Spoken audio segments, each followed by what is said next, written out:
위주보건방송 청취자 여러분 안녕하십니까? 스티브 황보의 미국을 읽다 시간입니다. 이 방송은 현 미국의 상황을 제대로 알고 급변하는 상황 속 크리스천들이 나아가야 할 방향을 성경적 관점에서 찾아보는 목적을 가지고 있습니다.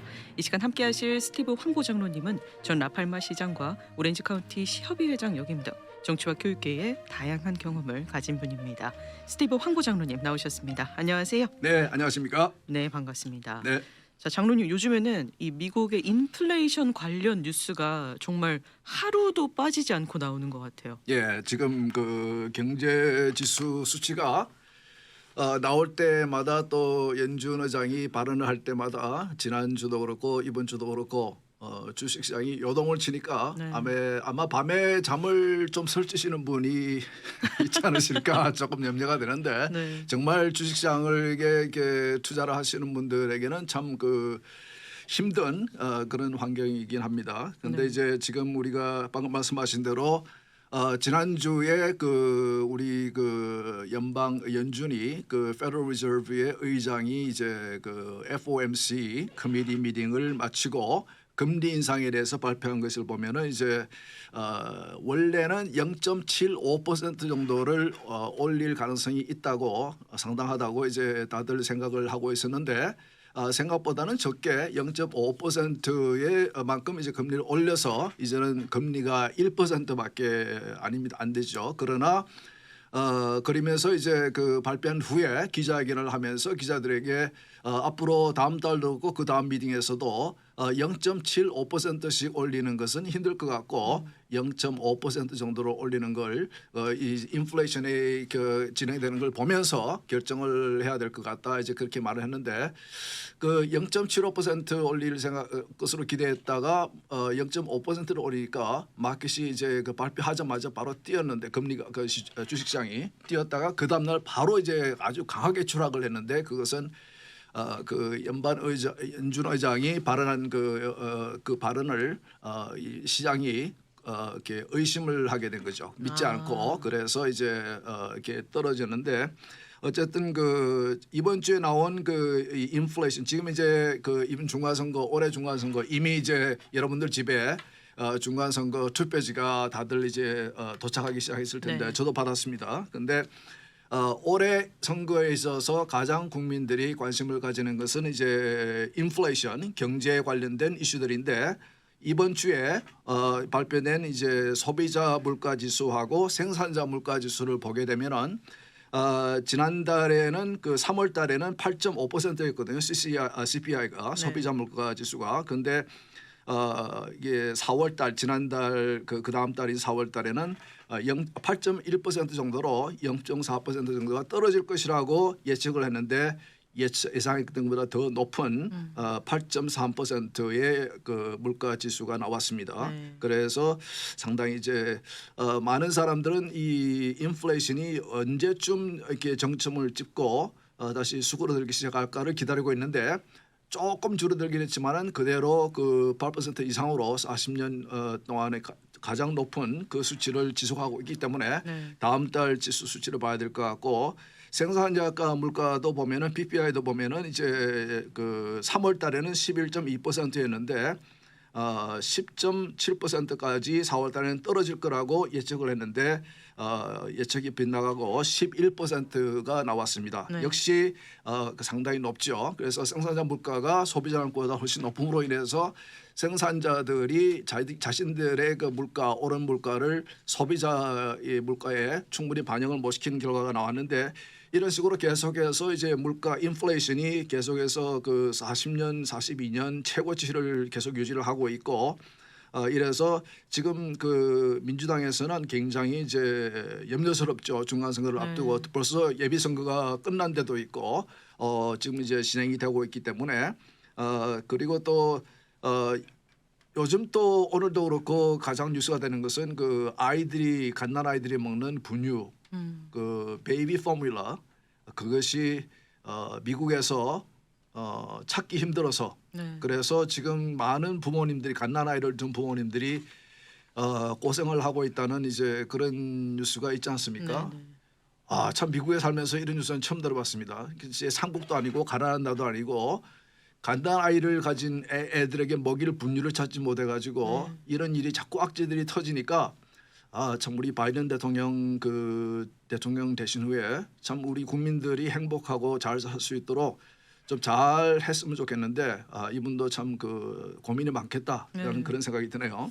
근데 바이든 대통령도 계속해서 나와서 기자들 질문을 받을 때마다 내가 물가 지금 이 낮추는 게 국내 문제 가운데 최우선 과제로 하고 있다. 열심히 하고 있다. 이런 입장은 밝히고 있어요. 네, 제가 그런 기자회견을 제가 이제 쭉 들어보는데 참 답답한 것은 이제 기자들이 그러니까 이제 그런 말씀을 하실 때에 기자들이 이제 질문을 하더라고요. 당신 정부의 정책 때문에 이런 일이 생겼다고 책임감을 느끼지 않으십니까? 이제 그러니까 그분은 이제 왜냐하면 그 말씀을 하시면서도 계속해서 이제 설명하시는 것이 지금 물가가 오른 것은 전쟁 때문이고 푸틴 때문이고 트럼프 때문이고 이게 너무 이렇게 이번 상황을 통해서 이렇게 너무 부당한 이익을 취하려고 하는 기업들 때문이고 많은 사람들의 이제 많은 여러 다른 사람들의 잘못을 블레임하는 것을 보면서 기자가 그런 질문을 하니까 답을 이제 나는 잘못한 거 없습니다. 내가 한 정책들은 인플레이션에 도움을 되면 됐지 또 인플레이션에 악영향을 주지 않습니다라고 이제 답을 하시더라고요. 근데 이런 걸 보면서 참 글쎄 본인은 그렇게 생각하실지 모르지만 중요한 것은 유권자들이 심판이거든요. 유권자들이 투표를 통해서 어떤 판단을 하고 어떻게 투표를 할지 그것은 이제 지금 이번 주에도 인플레이션이 나오기 바로 수치가 발표되기 바로 전날 바이든 대통령이 보통 이제 수치가 발표된 다음에 1시간 정도 후에 대통령이 나와서 설명을 하는데 이번에는 바로 전날 발표되기 전날 나오셔서 인플레이션에 대해서 방금 말씀하신 거 기자회견을 하셨는데 그래서 보면은 이번 중간선거를 앞두고 초조해진 민주당이 바이든 대통령에게 빨리 그런 발표를 하도록 이렇게 뭔가를 대처를 취하도록 요구를 하는 것이 아닌가. 그래서 떠밀려서 나와서 이렇게 말씀하신 게 아닌가. 이제 그런 생각이 들었습니다. 네. 근데 이렇게 물가가 쉽게 안 잡히는 이유가 뭔가요? 그렇죠. 제가 볼 때는 이제 그분은 이제 아까 말씀드린 대로 여러 가지 말씀을 하시는데 뭐 전쟁 때문이다, 뭐 이렇게 푸틴 때문이다, 트럼프 대통령이 잘못했기 때문이다 이렇게 여러 가지 이제 말씀하시는데. 제가 볼 때는 이제 supply and demand 공급과 수요의 균형이 완전히 깨어져서 그런 거죠. 한쪽만에 깨어진 것이 아니고 팬데믹으로 인해서 깨어져 있는 공급망, 공급 supply 그리고 많은 정부의 지출로 인해서 지원금이라든지 그런 이제 경기 부양책으로 인해서 많이 풀려 있는 정부의 돈으로 인해서 이루어지는 많은 지출. 그래서 양쪽이 공급과 수요의 supply와 demand의 양쪽 다 이렇게 균형이 깨짐으로 인해서. 이것이 계속해서 이제 고공행진이 되고 물론 이제 그 외에도 여러 가지 이제 부분적인 다른 요소도 있긴 하지만 그래서 이것이 조금 시간이 가면서 수그러들겠죠. 많은 전문가들은 지금 8% 이상인 소비자 물가 지수가 연말쯤 가게 되면은 한 4% 정도로 줄어들지 않겠는가 이제 그렇게 이제 생각하거든요. 근데 연준 의장은 연준이 이제 원하는 그들이 expect하는 inflation rate 정상적인 inflation rate는 이제 2% 정도입니다. 2% 정도로 내려야 되는데 제가 여러 번 말씀드렸지만 연준이 지금 금리 정책을 하는 것을 보면은 인플레이션을 이렇게 억누르는 정책이 아니고 인플레이션을 뒤에서 쫓아가면서 조금씩 왜냐하면 지금 현재 상황에서 늦어진 상황에서 금리를 너무 높이게 올리게 되면은 리세션에 빠지 경제가 망가지기 때문에 그것을 이제 조심스러워서 못하는 것이죠. 그래서 이렇게 한참 지금 금리가 1%밖에 안 되는데 이 인플레이션은 8%가 넘고 그런 상황에서 이렇게 자연적으로 수그러들기를 아마 기다리고 있는 것 같아요. 네. 자, 이렇게 미국의 경제 상황도 걱정이 뭐 이만저만이 아닌데 요즘에 미국에서 일어나는 일들을 보면 또 보통 문제가 아닙니다. 먼저 이 연방 대법원의 낙태권 판결 관련 이야기로 한번 넘어가 보도록 할게요. 네. 이번 주에도 이 미국에서 낙태 이슈를 놓고 시끄러웠죠. 예, 저희들이 이제 이 미국 일다 방송을 이제 하는 이유 중에는 우리가 미국의 이렇게 우리 크리스천들이 복음 방송을 듣는 크리스천들이 이 방송을 듣고 이 나라를 위해서 미국을 위해서 해야 할 기도 제목을 이제 드리는 이제 설명해 드리는 그런 이제 목적도 있지 않습니까? 네네. 그런 면에서 이 사항은 지금 이제 매년 연방 대법원의 그 회기가 6월 말에 끝나거든요. 6월 말에 끝나기 전에 지금까지 올해 회기 동안에 이제 그 심의하고 있는 여러 사건들에 대해서 판결문들을 이제 내놓습니다. 그래서 지금 방금 말씀하신 그 낙태 관련된 판결 그것을 우리가 기다리고 있거든요. 네. 그것도 이제 6월 말 그 임기 올해 임기가 끝나기 전에 회기가 끝나기 전에 이제 최종 판결이 나올 것으로 이제 우리가 기다리고 있고 그리고 또 한 가지 제가 말씀드린 게 있죠. 지난번에 방송 짧게 제가 언급해 드린 적이 있는데 그래서 이제 그런 것들을 그 우리가 이 방송을 통해서 제가 지난주에는 우리가 이 낙태 관련된 이 연방 대법원의 그 판결에 대해서 그 다수 의견서가 유출된 네. 그 내용에 대해서 저희들이 방송을 했는데 네.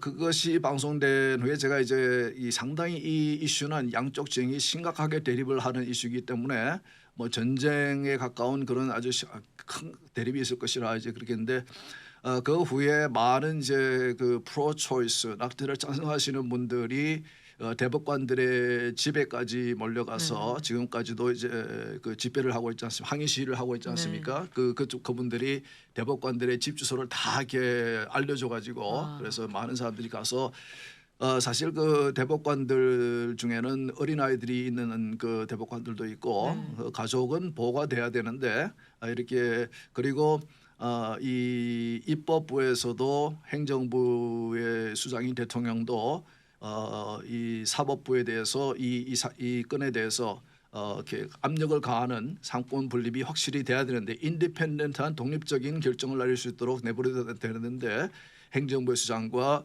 입법부에 있는 그 민주당 원내 총무가 계속해서 이제 정적으로 공격을 하면서 대법관을 해서 그렇게 프레스를 주고 있는데 근데 이분들이 이제 민주당이 이렇게까지 하는 것은 제가 지난번에 말씀드린 대로 중간 선거를 앞두고 자신들의 지지층인 이 젊은 유권자들 그 친구들은 이제 중간 선거 때는 보통 투표를 열심히 안 하거든요. 네. 그 친구들을 조금 모빌라이즈하기 위해서 자극을 줘서 조금 더 열심히 중간 선거 때 투표를 하고 그리고 중간 선거를 치르기 위해서 필요한 모금을 위해서 이 사람들이 이제 하는 걸로 보이는데. 근데 제가 지난 일주일 동안 이제 이 진행되는 걸 보면서 느끼는 것은 그들이 민주당이 의도했던 바는 이제 이루지 못하고 있는 것이 아닌가. 상당히 이제 그 처음에 이 의견문이 유출됐을 때는 지난주에는 굉장히 이제 그 항의 집회라든지 수위가 굉장히 높았는데 시간이 감으로써 한 2주밖에 안 됐는데 상당히 수그러든 그런 느낌이 들어요. 그래서 그들이 의도했던 바 지금 이제 우리가 다 아는 대로 유권자들이 가장 관심이 큰 것은 지금 뭐 이렇게 인플레이션 아닙니까? 그렇죠. 경제에 관련된 이런 이슈들이기 때문에 민주당이 의도했던 그 중간 선거를 앞두고 의도했던 그런 목적은 이루지 못할 것이 아닌가. 도리어 6월 이제 몇 주 안 남았지만 6월 말 이전에 나올 최종 판결을 앞두고 상당히 그 수그러들 것 같다는 차분해질 것 같다는 이제 그런 생각도 듭니다. 근데 이 민주당 측에서는 계속해서 낙태 이슈를 수면 위로 끌어올려야지 좀 그럼요. 자신의 표를 결집할 수 있는 효과가 있잖아요. 그렇죠. 그렇다 보니까 이번 주에도 또 이 낙태권을 아예 입법화하려고 법안 표결을 추진했죠. 참 그걸 보면서 이 사람들이 참 그 이 정치를 상당히 그 선동하는 정치를 하는구나라는 이제 생각을 하게 되는데 방금 지적하신 대로 이번 주에 연방 상원에서 그 로비 웨이드의 대법원 판결을 코디파이하는 그러니까 입법화하는 법안을 표결에 붙였습니다. 근데 표결 결과를 보면은 이제 49대 51로 그게 부결이 됐거든요. 아니 민주당 의원이 50명인데 왜 50표도 안 나오고 찬성이 49표, 반대가 51표, 공화당도 50표, 민주당도 50표인데 근데 이 49 찬성한 이 49표는 전원이 민주당이겠죠. 예, 그리고 51표는 민주당 50명 플러스 한 명이니까 그 한 명은 이제 조 맨천 우리가 잘 아는 그분이 이제 민주당 그분은 원래부터 낙태를 반대해 오신 분입니다. 민주당 의원이긴 하지만은 웨스트버지니아가 사실은 그분이 이제 아버님 때부터 그 웨스트버지니아 주에서 정치적으로 굉장히 이제 아주 유명한 그런 가문인데 굉장히 이런 이슈에 대해서는 보수적인 입장을 취하고 있는 이제 분입니다. 주도 그 웨스트버지니아 주 자체가 그렇기도 하고.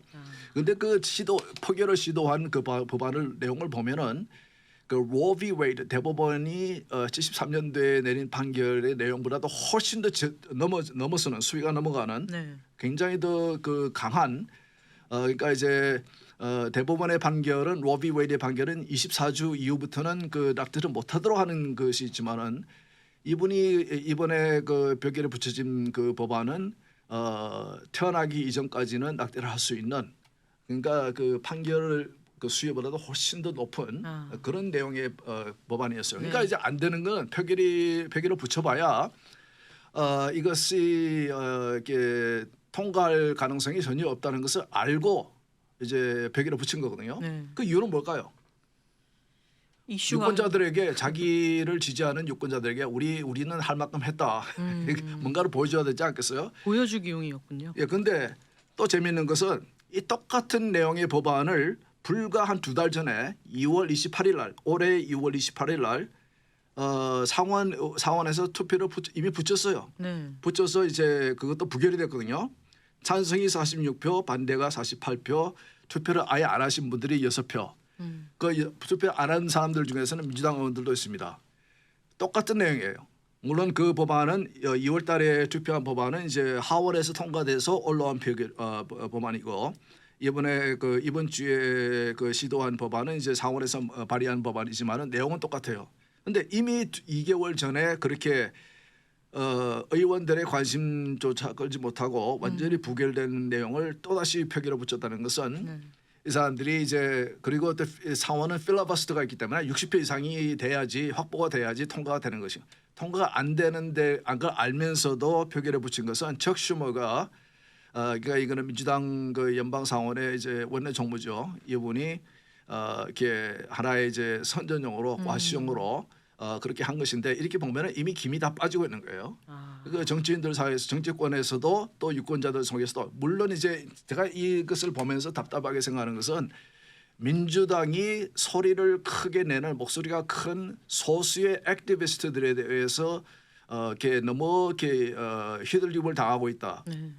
내가 볼 때는 이 민주당 지지하시는 분들 가운데서도 동의할 수 없는 그런 방법이나 정책을 너무 무리하게 진행하는 것이 아닌가. 도리어 그래서 올해 중간선거에서 역효과가 날 것 같다는 저는 생각을 하게 됩니다. 그래서 이대로 지금 이제 민주당이 이렇게 간다면은 왜냐하면 이 낙태 이슈 외에는 지금 민주당 입장에서는 중간선거를 앞두고 내세울 만한 이슈들이 없거든요.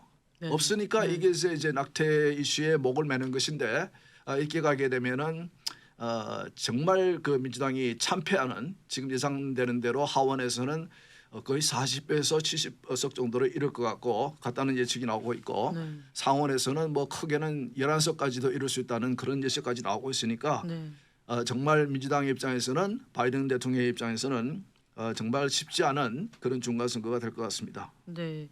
이날 이 표결이 무산된 이후에 바이든 대통령도 본인의 의견을 말을 했는데요. 만약에 여성의 결정권을 보호하고 싶으면은 11월 중간선거에서 낙태권 지지하는 후보를 선출해라. 완전히 낙태를 옹호하는 발언을 했네요. 예, 그 말은 우리 그 보건방송 청취자분들이 들으실 때는 여러분들이 이런 법안을 만드는 사람들, 이런 법안을 통과시키는 사람, 특히 캘리포니아에서 그런 사람들을 우리가 우리의 대표로 투표를 통해서 뽑아놓으면은 이런 방금 바이든 대통령께서 말씀하신 대로 이런 법안들이 만들어지는 것이거든요. 그러니까 이제 이렇게 몸부림을 치는 것 같아요. 이 중간선거를 앞두고 민주당이 어떻게 하든지 지금 현재 분위기를 이렇게 뭐 하나 제대로 지금 그 유권자들에게 우리가 이렇게 잘했습니다 하고 내세울 수 있을 만한 것들이 없으니까 지금 그 낙태에 목을 메고 있는데 지금 보면은 이런 그 내용을 오늘 봤습니다. 지금 낙태를 찬성하시는 분들이 지금 이제 그 사실은 지난주에 자세히 설명드렸지만은 그 대법관에서 나올 것으로 예상되는 판결은 낙태를 하라 말하는 판결이 아니거든요. 낙태를 하라 말하는 판결이 아니지 않습니까? 이것은 그 연방 정부로서는 연방 대법원으로서는 의견을 가져서는 안 된다. 이거는 헌법이 이거는 이제 아무런 명시된 낙태에 대해서 명시된 것이 없다는 이제 그런 내용인데 이 낙태를 찬성하시는 프로초이스 이분들이 이제 지금 국민들의 선동을 위해서 이런 이제 이 항의 집회를 하시는 분들에게 이런 지침을 내렸습니다. 앞으로 여러분들이 항의 집회를 할 때에 대법관 앞에서든지 대법관 집 앞에서든지 뭐 이렇게 집회를 할 때에 이 표현 사용하는 언어를 좀 이렇게 바꿔달라. 그 내용은 이런 겁니다. 프로 초이스 할 때 초이스를 쓰는 이 여성들의 선택을 보호합시다라는 초이스를 쓰는데 그 단어는 쓰지 말고 앞으로는 woman's decision이라는 결정이라는 단어를 써라. 조금 더 이제 본인이 그 임신을 한 본인이 결정한 것에 대해서 왜 정부가 이렇게 판결 혹은 법원이 판결을 통해서 방해를 하느냐. 선택이라면 조금 약하니까 결정이라는 단어를 써라. 또 한 가지는 unwanted pregnancy 원치 않은 임신이라는 표현을 쓰는데 그거 쓰지 말고 이제는 unexpected pregnancy 기대하지 않은 임신이라는 표현을 써라. 그리고 마지막으로 지금 그 이번 주에 연방 그 상원이 표결을 시도했던 그 낙태 법안의 내용이 보면은 지금까지는 매번 그 입법부가 이런 식의 법을 통과시킬 때 꼭 포함시킨 조항이 양심 보호 조항이라는 게 있습니다. 제가 전에도 설명해 드렸는데 conscience protection이라는 게 있어요.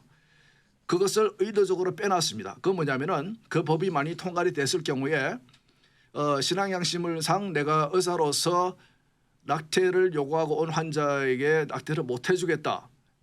그 양심을 신앙 양심을 보호해주는 법안이 그 조항을 빼놓은 거예요. 네. 그러니까 그 낙태를 요구할 환자가 왔을 때에 의사로서 낙태를 안 해주게 되면은 내가 신앙 양심상 나는 이 낙태를 살인이라고 믿기 때문에 못 해주겠다는 그것을 그렇게 하게 되면 처벌을 받게 되는 그런 법안이거든요. 네. 그러니까 그 조항을 대신에 refusal of care 진료를 거부하는 그런 표현으로 사용해놨더래요. 그러니까 이제 신앙 양심을 보호해준다는 그런 표현을 쓰지 말고 의사들이 진료를 거부한다.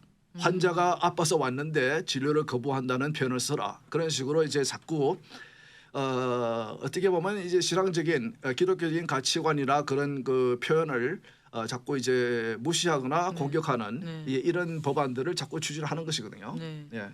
그래서 우리 복음방송을 들으시는 분들은 이번 중간선거 때에 여러분들 벌써 투표지를 받기 시작하셨는데 여러분들 제가 이제 투표지를 받아서 이제 가지고 나왔는데 보면 그렇게 복잡하지는 않아요. 그런데 이제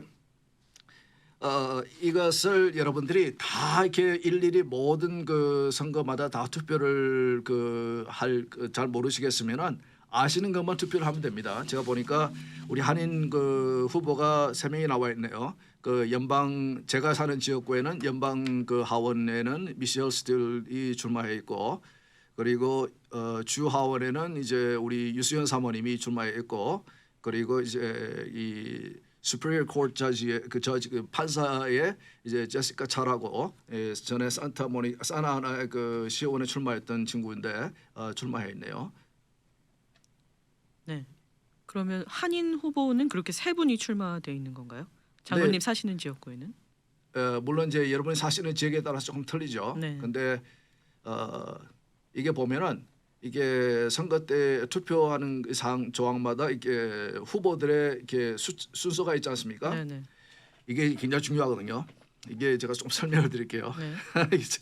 이게 일단 출마를 하게 되면은 어떻게 이 이름들이 투표용지에 올려지느냐, 어떤 순서로 후보들의 이름이 올려지느냐 하면은 이게 이 본인 후보들의 이름의 알파벳에 따라서 정해지는 건 아니고 이 선거일을 한 82일인가 앞두고 이 주 정부의 그 스테이트 디파트먼트에서 총무처 쪽에서 이 알파벳의 순서를 이 라리를 통해서 랜덤으로 이제 그 순서를 정합니다. 그러니까 이제 A, B, C, D 이렇게 하는 게 아니고 뭐 D, E, A, G 이런 식으로 랜덤으로 정해서 그걸 가지고 이제 이 후보들의 last name을 봐서 이렇게 속 순서를 정하거든요. 그런데 조사에 의하면은 제일 처음에 제일 위에 이름이 후보 이름이 나오면은 제일 유리하고 그런 조사가 있어요. 출마하면은 굉장히 관심을 가져야 됩니다. 네. 그리고 그 다음에 유리한 것은 제일 마지막에 그리고 중간에 끼면은 조금 힘들어진다. 이제 그게 무슨 말이냐면은 이렇게 유권자들이 투표를 할 때에 자신이 지지하는 후보가 확실하게 있으면은 이제 뭐 순서에 상관없이 그분을 투표를 하는데 네. 잘 모르는 분들은 누구를 투표해야 될지 모르는 유권자들은 처음에 딱 보고 에이 처음에 찍는 사람들이 있고 처음을 지나가게 되면은 쭉 리스트를 내려가다가 제일 마지막에 가서 에이 마지막에 찍자 이런 식으로 찍기 때문에 그래서 이렇게 이름이 많이 알려지지 않으신 분들 혹은 이제 유권자들 중에서 이렇게 좀 이렇게 자신이 특별히 지지하는 그 후보가 없는 그런 분들이 이제 그런 식으로 투표를 하기 때문에 네. 그거는 이제 조사가 돼 있는 바입니다. 그래서 그런 것도 굉장히 신경 쓰죠. 보니까 미셸 스틸 그 의원이 이제 제일 처음으로 이렇게 제일 위에 올라와 있네요. 네, 그런데 네. 유수연 사모님은 4명 중에서 세 번째로 나와 있네요. 네. 네, 그러니까 그런 거 그냥 상식으로 제가 알려드렸습니다. 네. 자, 이렇게 중간 선거를 앞두고 여러 가지 이슈들이 계속해서 떠오르고 있는데 이 낙태 이슈도 그렇지만 6월 말에 있을 연방 대법원의 판결을 앞둔 또 우리 크리스천들이 알아야 하는 중요한 내용 한 가지 더 있죠. 네, 그래서 그 여러분들이 그 기도하실 때 미국을 위해서 나라를 위해서 기도하실 때에 특히 연방 대법원을 위해서 기도하실 때 이번에 그 설명드린 낙태 관련된 그 판결을 앞두고 꼭 기도해 주시고 네. 그리고 그 낙태에 관련된 판결에 대한 그 지금 이제 대법관들의 다수의 의견에 대해서 조금 더 구체적으로 알기 원하시면은 그 지난주 방송을 들어보시면 될 것 같습니다. 네. 그때 자세히 설명해 드렸으니까. 네. 그리고 또 한 가지는 지난번에 설명드린 대로 워싱턴주의 한 시골에 있는 퍼블릭 그 하이스쿨 고등학교 풋볼 코치 조 케네디 이분이 지난번에 짧게 설명드린 대로 그 풋볼 경기가 마친 후에 경기가 다 끝난 후에 자기가 하나님께 약속드린 대로 짧게 경기장 가운데 서서 하나님께 영광과 감사의 기도를 올려드린 것 한 15초에서 30분 초 정도를 올려드렸다고 그래요. 그 기도한 것을 그 이유 때문에 그 직장을 잃어버렸거든요. 그것을 이제 그 다시 판결을 받아내기 위해서 법원에 이제 소송을 했는데 지금 그것이 대법원에서 받아들여져서 대법원이 심의를 하고 있습니다. 네. 그래서 이제 그것도 그 판결 역시 그 낙태건의 판결과 같이 6월 말 이제 불과 몇 주 남지 않았는데 판결이 나오겠는데 그 이슈를 뭐 이렇게 뭐 풋볼 코치 하나가 뭐 그렇게 직장 이런 거에 대해서 뭐 대단한 일이냐 저는 이제 제가 설명드린 이유는 대법원이 일단 이제 판결을 내리면은 그것이 판례가 되어서 네. 유사한 이제 그 재판이 후에 미래에 이루어지게 되면은 그 연방 대법원이 내린 판결이 이제 판례로서 그 이제 적용이 되거든요. 네. 그래서 굉장히 중요합니다. 그래서 이분과 같이 자신의 신앙의 표현으로 인해서 직장을 잃는 경우가 판례로 남게 되면은 앞으로도 크리스천들이 혹은 신앙인들이 이렇게 자신의 신앙의 표현을 한 것으로 인해서 직장을 잃어버린 것이 합법화되는 이제 그런 일이 있지 않도록 네. 그래서 이분이 이런 일이 직장을 잃은 것이 벌써 7년 전이거든요. 네네. 7년 동안 그분이 매주 이렇게 경기 후에 기도를 해온 것이 문제 없다가 문제가 되어서 직장을 잃은 것이 7년 전인데 7년 동안 지금 이제 법적 이분이 싸우고 있는 것은 네. 그 풋볼 코치 그 잡은 풀타임 잡도 아니고 그리고 이렇게 그분이 생계를 위해서 필요한 잡은 아니라고 저는 생각합니다. 그러나 이분이 이렇게 열심히 이렇게 끈질기게 싸우고 있는 것은 제가 설명드린 대로 그런 다른 분들이 다른 크리스천들이 다른 신앙인들이 이런 이렇게 그런 일을 당하지 않도록 하기 위해서 지금 싸우고 계신 것 같습니다. 그러니까 이분 일을 위해서도 우리는 기도를 해야 될 것 같습니다. 그리고 마지막으로 지난번 설명드린 그 캘리포니아 주에서 지금 진행되고 있는 AB 2223 그 낙태에 관련된 법안 그것을 위해서도 여러분들 기도를 해주셨으면 감사하겠습니다. 네, 우리 미국에서 일어나는 일들을 장로님께서 잘 설명을 해주셨는데 미국이 맞나 싶을 정도로 놀라운 일들이 많이 일어나고 있습니다. 우리 크리스천들이 이 기도 제목을 가지고 꼭 마음을 모아서 기도해야 되는 때인 것 같습니다. 자, 오늘도 함께해 주신 스티브 황보 장로님 감사하고요. 저희는 다음 주 이 시간에 또 찾아뵙도록 하겠습니다. 고맙습니다. 네, 좋은 주말 되십시오.